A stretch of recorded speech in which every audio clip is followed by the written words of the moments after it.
It was good to do it the second time, learn the technology, but I thought this was pretty awesome. I learned a lot. I had a lot of good conversations. So I think it's great. And we're officially done for the day, and ending early is good. And thank you to Christoph Janz for doing the kickoff session.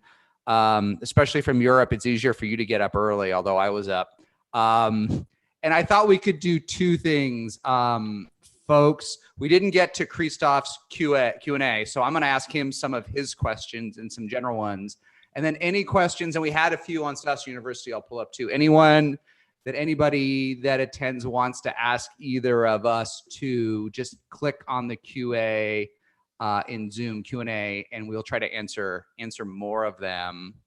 But I know we lost you 30 minutes, but Christoph, before we do it, just out of like on a scale of 1 to 10 as an investor with all this drama, how do you feel? Like, how do you feel as an investor 1 to 10? That's a really good question. It really depends on like the last board meeting or the last, like it's a bit of a roller coaster, right? Like some companies are obviously affected negatively. A lot of companies are like not that affected or just like maybe mildly affected. And then we have a couple of companies in the portfolio that are benefiting from this because it's like around telemedicine or Loom, for example, is skyrocketing. Yeah. So I would say it's really hard to. I know you want just one number. It fluctuates. It's kind of like a quantum in precision. Like the cat is alive and dead at the same time. So I don't know. I'm an internal optimist, so I feel. Let's say it's an 8. Obviously, I think the world is in big trouble, and that worries me. But like just personally, I think everybody is healthy in the family. Hopefully on your end too, and like no like tragedies like that, like really like close to anyone in the family or the company. So all good from that perspective. And I think, we're probably in the best industry that you can be in with SaaS. Well, we are. That was unexpected, right? Yeah. So I think nothing to complain about if you compare it to pretty much any other industry you could be in at this time. And what do you think? Let me ask you one other macro question. Let's answer some of these detailed ones. But I talked with a few folks. I talked with Keith Raboy. I talked with Aileen Lee, and no one actually knew the answer to this question, but you've actually partially answered it. Like, what % of SaaS startups do you think are benefiting today? Like you talked about Loom and a few others. If you had to spitball the 0.9 portfolio, what % are getting a boost? I think it's about 15% are getting a boost in the type of SaaS companies we talk to. But what do you see in your portfolio? Does that sound about right? I would say that sounds about right.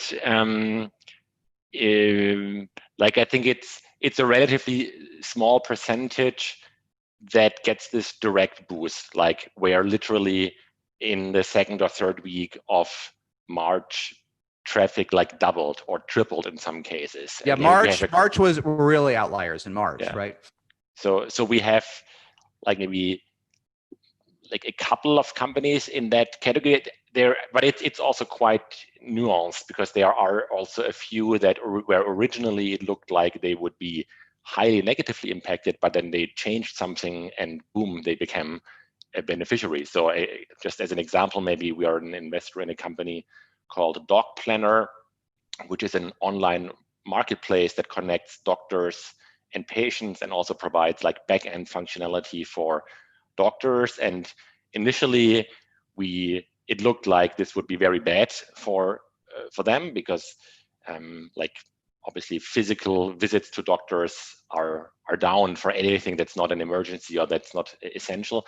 But then they very quickly developed and launched a video consultation functionality, which then took off completely. So I think it's also a time where we've seen a number of founders like adapt and seize opportunities at a record speed, which is really awesome to see. So I think there might be more companies that benefit from this, or at least turn this threat into an opportunity. Just maybe it takes a couple of weeks or a couple of months. And then like midterm, I guess the percentage of SaaS companies that will ultimately benefit from this will increase. But that's probably like overshadowed temporarily because of just uncertainty and longer sales cycles and all of these things. Yeah. And how you touched on this, your strategy in this morning, but like since March 15th, like have you guys done brand new deals with founders you never met in person? You've certainly invested in founders you haven't met in person before. So unlike almost everyone else, say this isn't a completely new world for you, but how many net new deals have you done? And have you slowed down? Do you think you're slowing down? What's your sense of cadence and everything since March 15th? Yeah. So if I got the numbers right, I think we have made 2 investments since then and are about to do a third one. And in one of these cases, I already knew the founder, like we had met in person before, but in the other 2 cases, we have not. And it's not that unusual for us. Like we actually started that way. Like when Pavel and I started investing together, I was on Barbados, of all places, supposed to do a. Now I remember that. Yeah. Sabbatical. You remember that? Yeah. Yeah. And Pavel was in Berlin, and so we. That's how we started Point 9 and how we did the first investments together. Like, so we're quite used to like interacting with founders over the distance and don't see it as a big issue. Meanwhile, or until like 3 months ago, we did in most cases take advantage of the opportunity that we can meet people. I mean, there's obviously a lot of advantages if you can spend some time together. But we've always, when it was about an investment that just really far away and was very urgent, then we've always occasionally over, I think in any given year, did a few investments where we hadn't met the founders in person pre-investment. Let me ask you just one other question, and then let's definitely take some from this list. But you and I were chatting by email a week or 2 ago, maybe not too long ago, about a startup in Europe. And you asked me, do you think this company can hire a VP in the US? Like a traditional Bay Area, would only work for a Bay Area startup VP. And I said to you, yeah, I think things have flattened, right? And that was just my opinion. What do you think? Do you think things will stay distributed and flattened, or do you think, they just announced today we can go back to Disneyland? Do you think the second we can live in the old sort of, SaaS still is the center, the Bay Area is still the dominant center? Do you think it will rubber band back, or do you think we'll be flattened forever?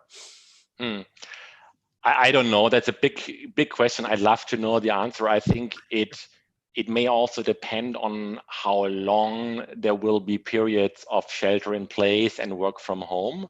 I think if things were going back to normal in a couple of weeks or a couple of months, my guess would be that some things have changed. Like I think like the attitude towards distributed teams and work from home. I think people have learned like how to make this work, and they will not forget about this. But at the same time, this unique concentration of talent in the Bay Area, I think, doesn't go away overnight, or not even within a couple of months. I mean, of course not. Yeah, it's a good answer. If there is a shelter in place like for 2 years, and a lot of people like change jobs, and during this time, like the preference to work for a local company is probably smaller because there is no office and the social thing is not really happening anyway. I think then it could change, but I would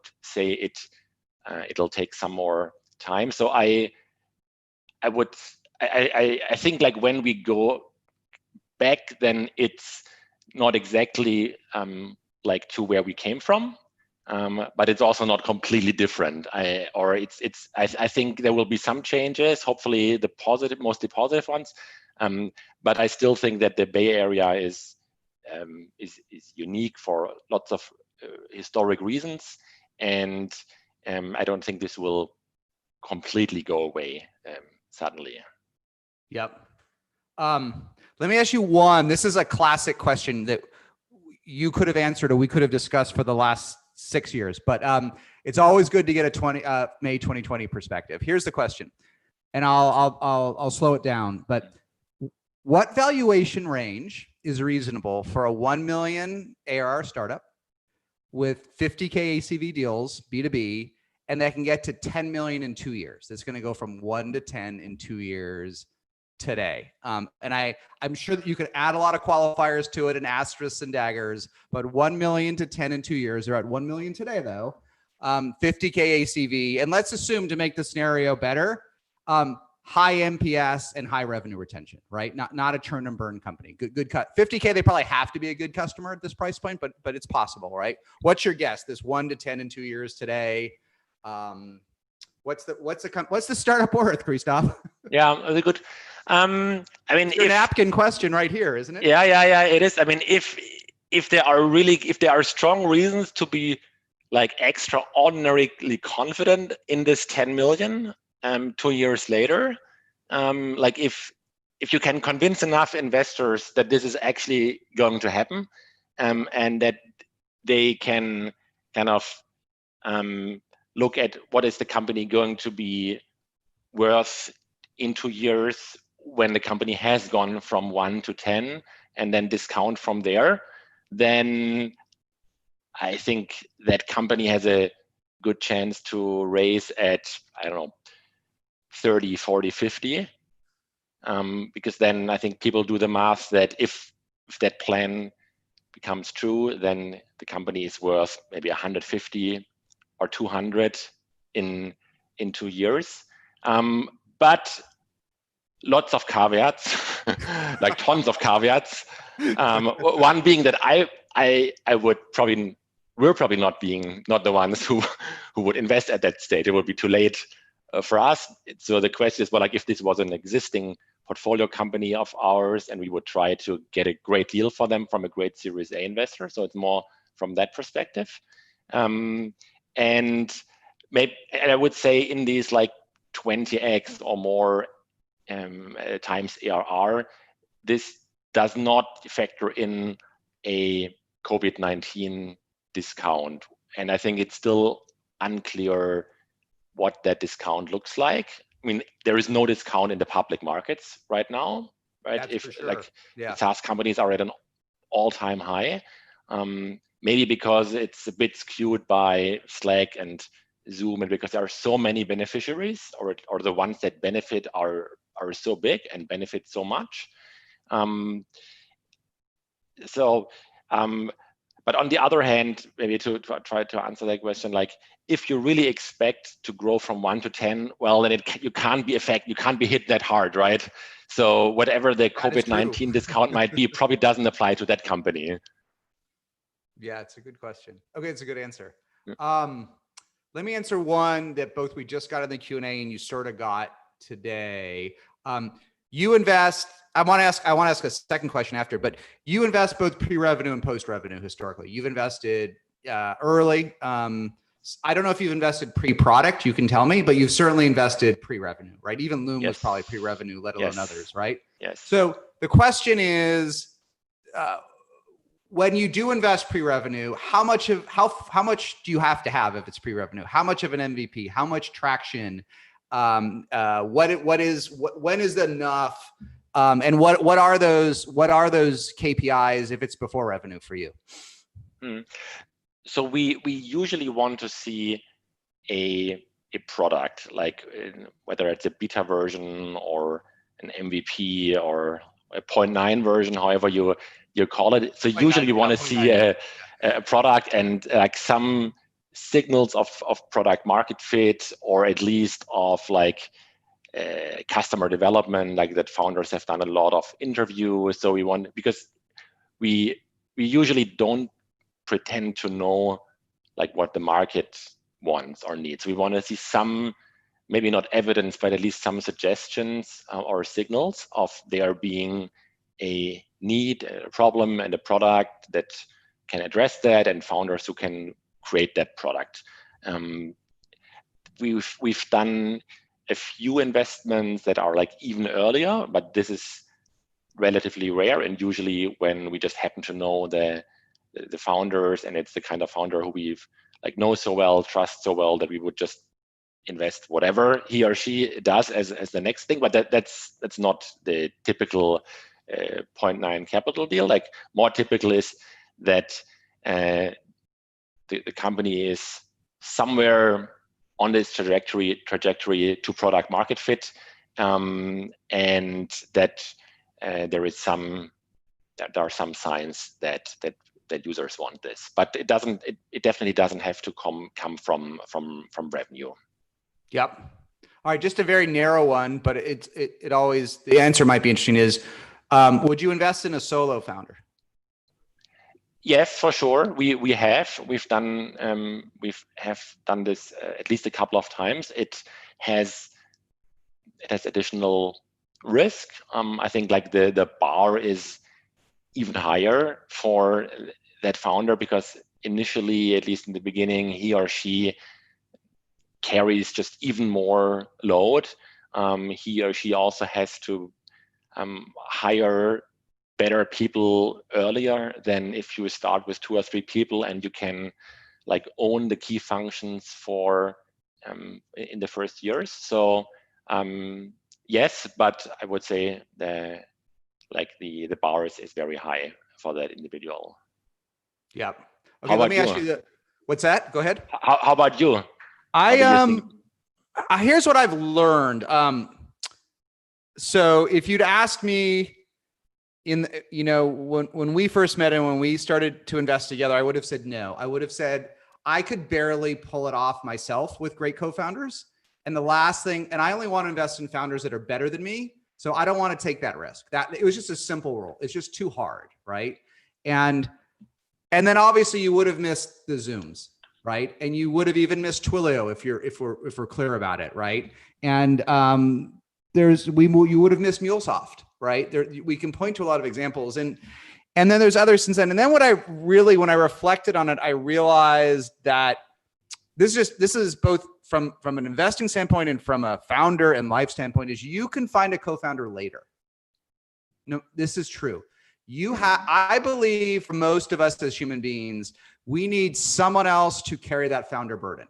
Like it's too much to do it on your own. You need Pavel, right? Maybe you guys are out there doing your own investments and just catching up at the end of the day. But I think you guys need each other. It's my guess, right? You could tell me I'm wrong, right? No, absolutely. Yeah. I think you need each other. And I think that, look, it's perfect if you have that person with you on day 0 and the first year and the first month. But I think you can find people later that care as much. It's not easy, but nothing's easy as a founder. And I think Eric at Zoom has attracted over the years a number of folks that were almost at that level, right? That worked and cared as hard. And so even though he often talks about being a solo founder, he hasn't had to be the only person to carry that level burden. So that's what I try to learn is, who's almost at that level? And can you find someone? Can you find a COO or a CMO or a chief product or whatever? The title doesn't matter, right? But that other person that later, and 3 or 6 months, someone else is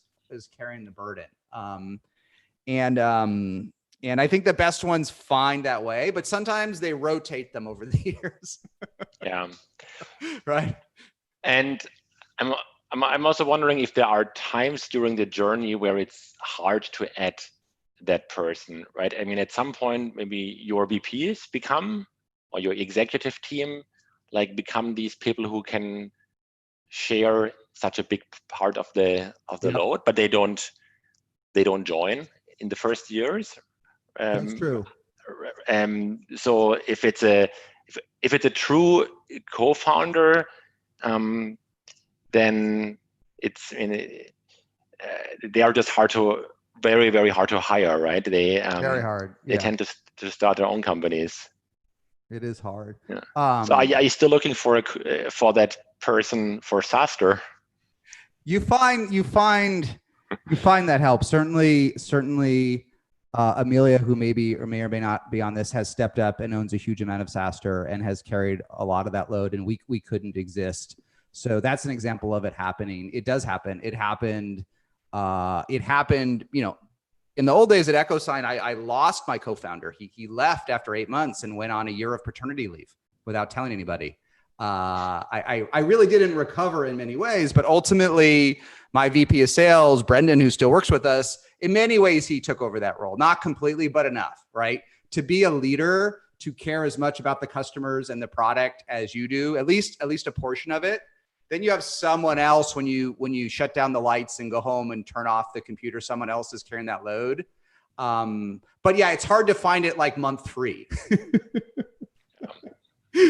That's a good point. So the solo founder has options, but it's all on your own in the very beginning. I mean, even the what's the mobile app, the Clubhouse, there's 2 of them, right? There's 2 of them. Yeah. And if it's only one, like he or she needs to be technical and good at business, right? Like we wouldn't invest. I mean, never said never, but we probably wouldn't invest in a business founder without the technical expertise in SaaS. It's just too important. It's hard. So it's more likely that it would be somebody who is strong on the tech side and like good enough on the business side, or can learn that part.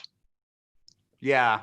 The other flip side, I think it is for whoever's asking. I think obviously, you know, a team of 1 is hard to invest in, whether it is a co-founder technically. Sometimes folks are co-founders on the slides, but they're not co-founders in the real world. They're not co-founders in control or decision, right? Or other areas.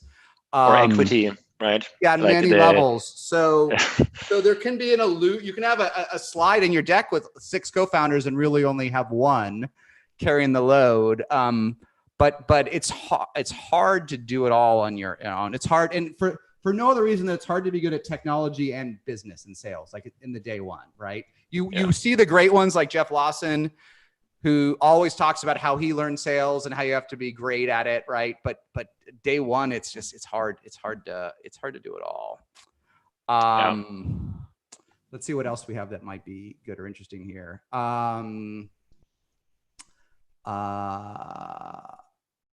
Let's see. This one it's not that interesting to question on its own, but the answer might be interesting, right? Just to help people think.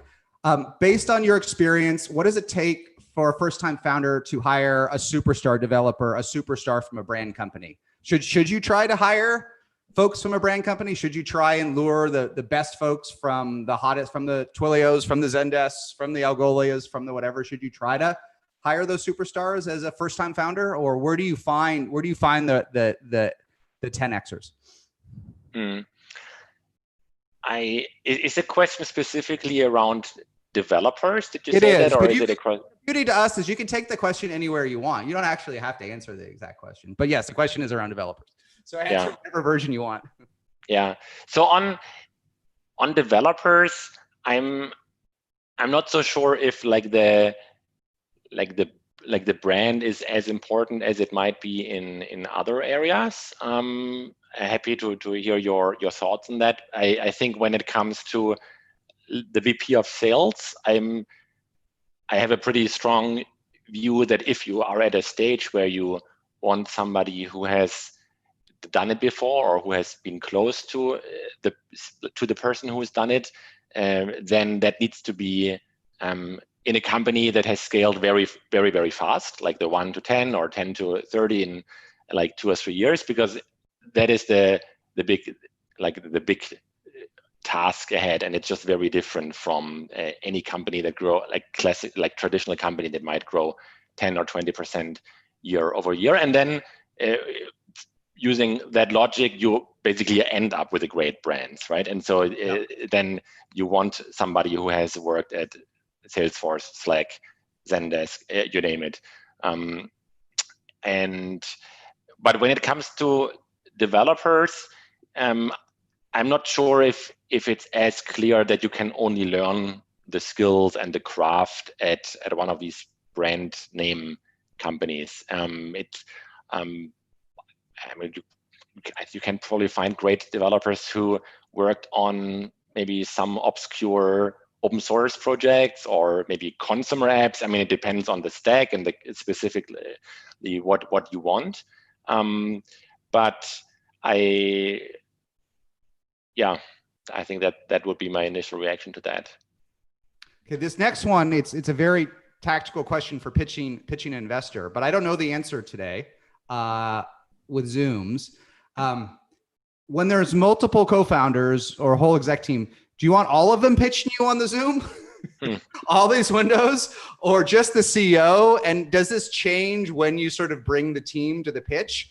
How do you, because you talked about really getting it good this morning, right? Nailing the pitch, nailing the data room, nailing the diligence, like just getting it better. And what's the answer in terms of who should be doing the pitching and talking when you could be overwhelmed with everyone on the Zoom? Right. I think both options can work. I think it can work that it only, like this. Maybe the default option is that only the CEO does all of that, and maybe the technical co-founder or the other co-founders they have also other stuff to do, right? So that's also a time investment question. I think if the team works together really well doing this pitch collaboratively, I think it can be even better than if it's a good point. Only the CEO, because then you see how they interact, and if they kind of know maybe I should let her answer this question, I'll take this one, I'll let him take this question. I think you can maybe get a bit of the vibes between the team, and if that's a very positive one, I think that can make the pitch even more convincing.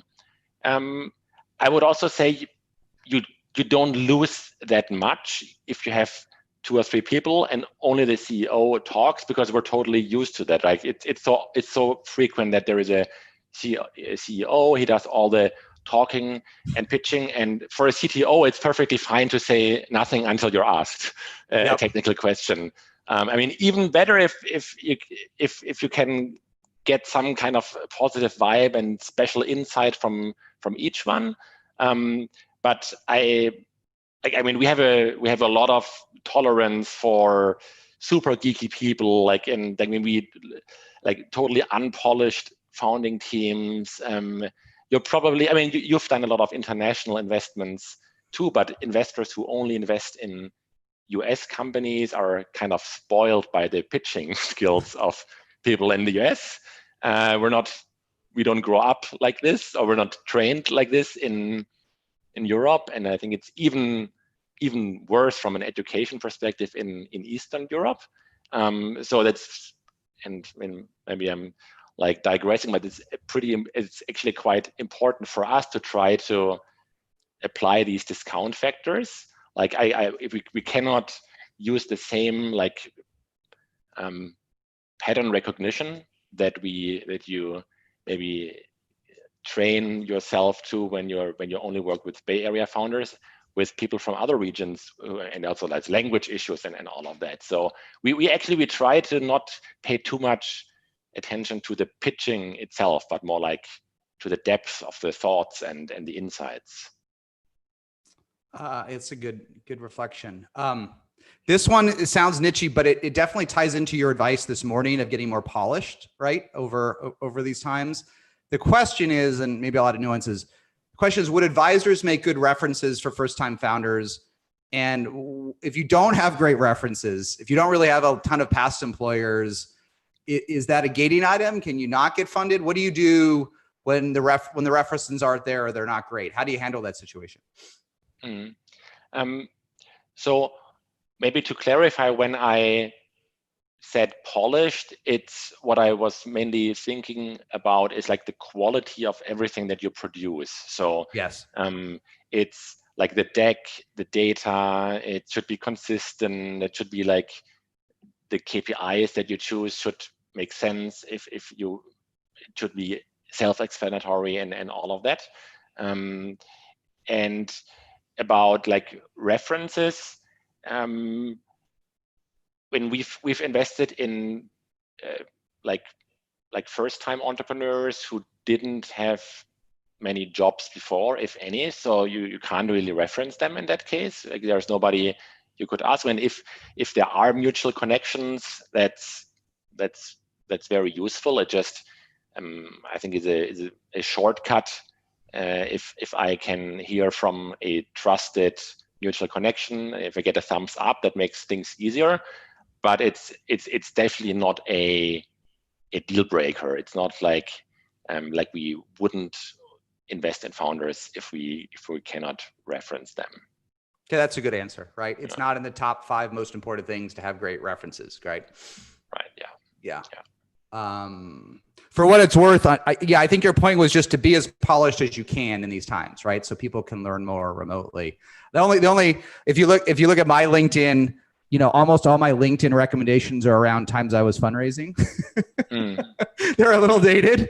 It's a hack, but if you get 20 or 30 folks giving you positive LinkedIn recommendations, it's a great passive way to address this, right? It's just an easy hack to implement. Boy, okay, let's just do a couple others because it's warm. So we'll give it 5 more minutes, and then Christoph, if there's anything you want to talk about, we'll talk about it. I know this one sounds really basic, but it might spur an interesting response. Bootstrap or take a seed investment, or both are an option. How do you answer that generic question in May of 2020?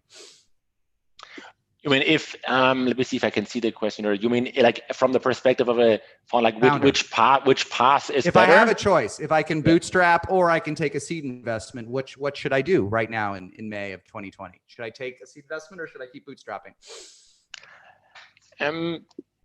I think the first question, and I think that's irrespective of Corona or COVID-19, is like that when you go down this path of taking somebody else's money, you set yourself up for a certain type of journey. And if it's $200,000 from an angel investor, it's maybe you have not completely gone through this point of no return, which you will go through when you raise a couple of millions from a VC. Basically, you set yourself up for a long journey and a big outcome. And but I think even when you take the first $200,000 or $300,000 from angel investors, I think as a founding team, you need to talk to these investors and reflect whether there is alignment on the type of company that you want to build. I think that's the most important decision criteria.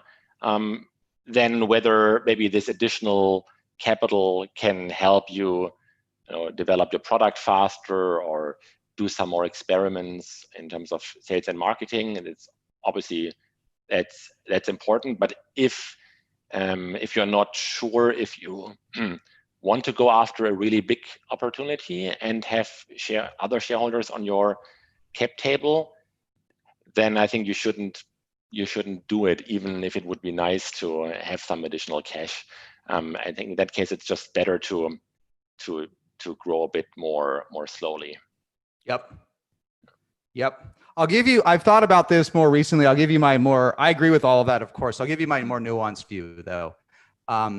The stakes go up, not just how much you raise, right? Not just valuation, but the stakes go up the number of times you raise, which is less obvious, right? The number of folks that expect things from you, the number of protective provisions, the number of folks that are checking up, and the number of folks that get worried, right? The number of worriers goes up with each round and each name.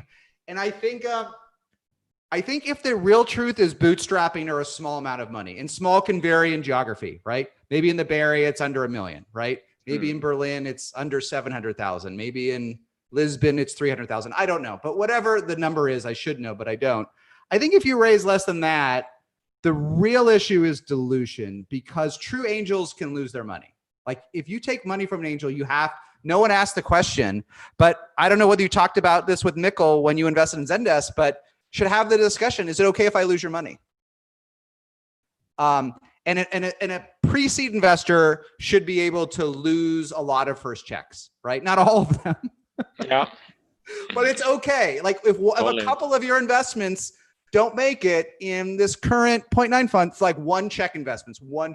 It doesn't matter, right? Economically, if just one or two of them. And it should be true. So that's why I think if it's just one round, if you can raise a couple $100,000, $200, $300, $400, $500,000, if you're just doing it to raise it and you have to sell 40% of your company, you'll cry later, right? You'll cry from the dilution. But if you need it and you're not sure you can build a unicorn, I wouldn't beat yourself up to answer the question. I would take that money, because all one round is dilution to me, right? You typically don't. And like safes are the ultimate expression of that. When founders raise in safes, especially at YC, they give up nothing but dilution.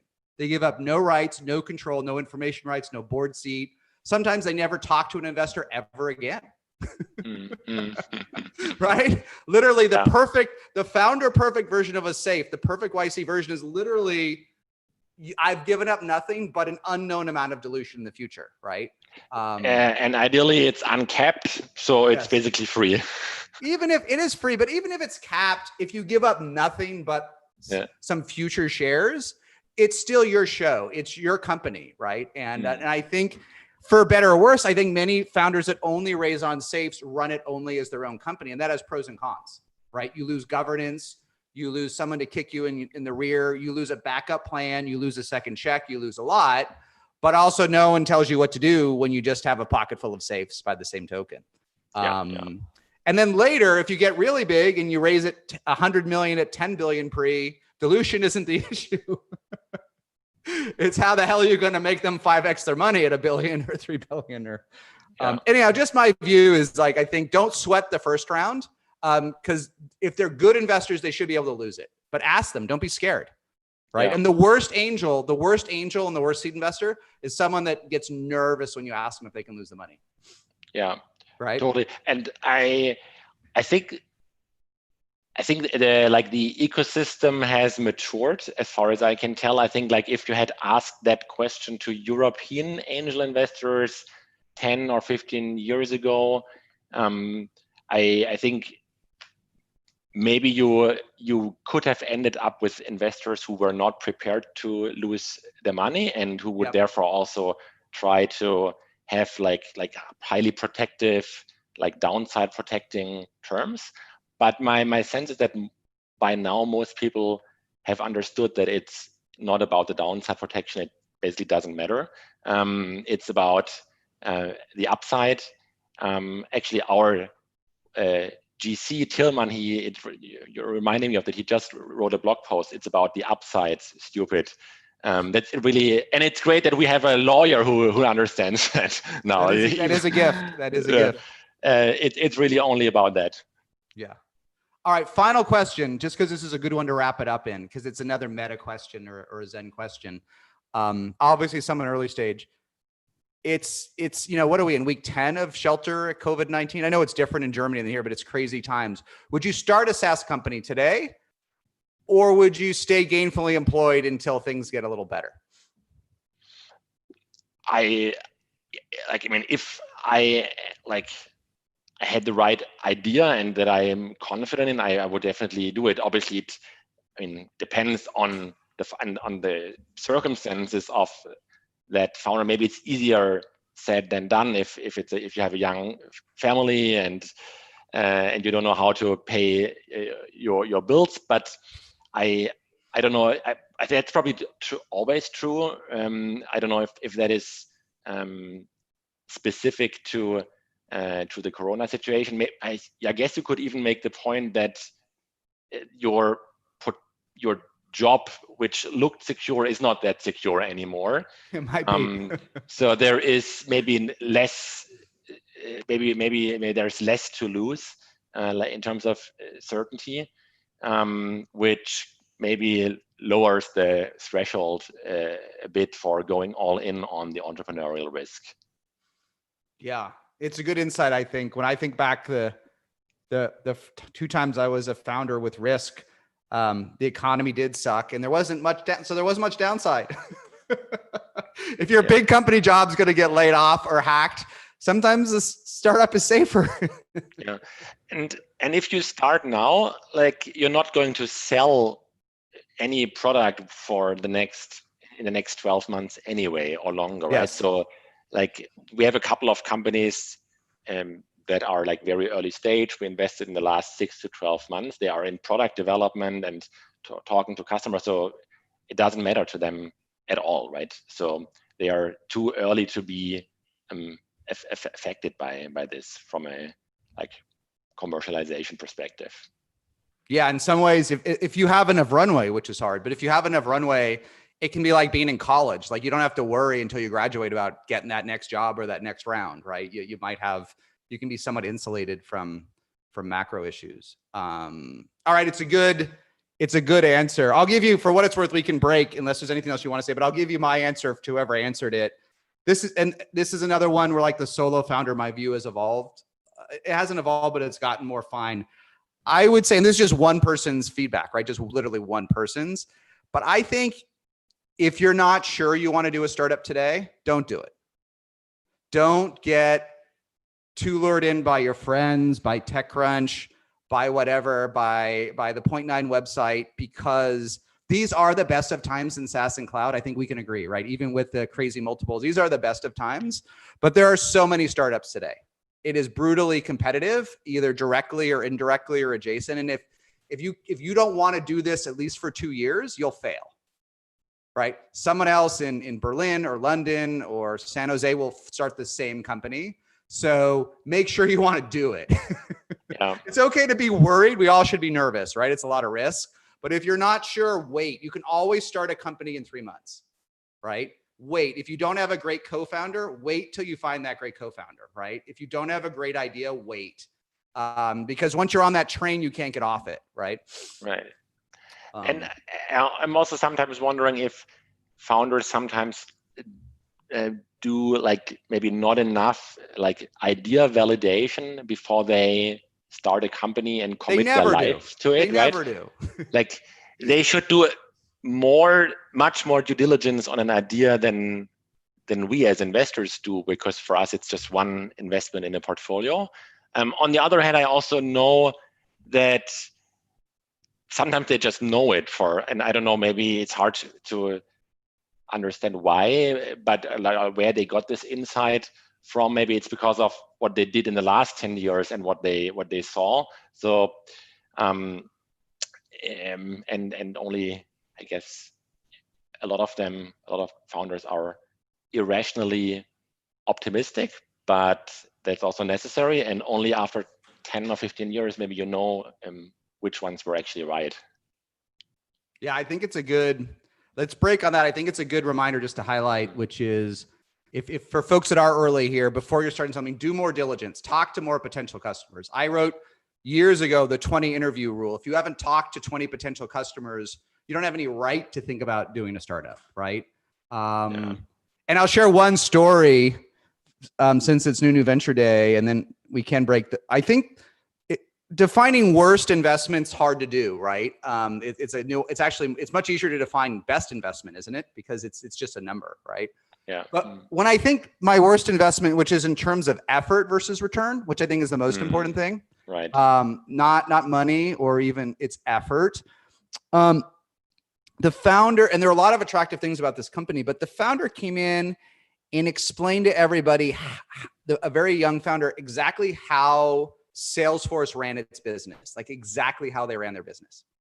And I actually had worked with this group at Salesforce, Adobe side and Echo side, and he was completely wrong. Okay, everything he said was wrong. It might be what you would read on a blog post, but it was not true. And I kindly challenged him. I'm like, well, I have done that, and I'm pretty sure they're too big to really do. And he just kept challenging me, and he was very charismatic, but clearly that was not doing enough diligence, right? That was shooting way too much from the hip. And I don't think it works in SaaS. I think you have to meet those customers. You have to get out of the office, at least into the Zoom, and you have to do your diligence. And if you're not sure, do that extra customer interview, do that extra meeting before you start something, before you pitch Christoph, whatever it is. That little bit of extra work always pays off, right? To know your customer and market.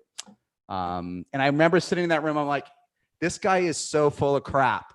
But I'm going to try it. Like there's attractive things. And then when I look back at the best ones, to me, the best CEOs I've worked with were never full of crap.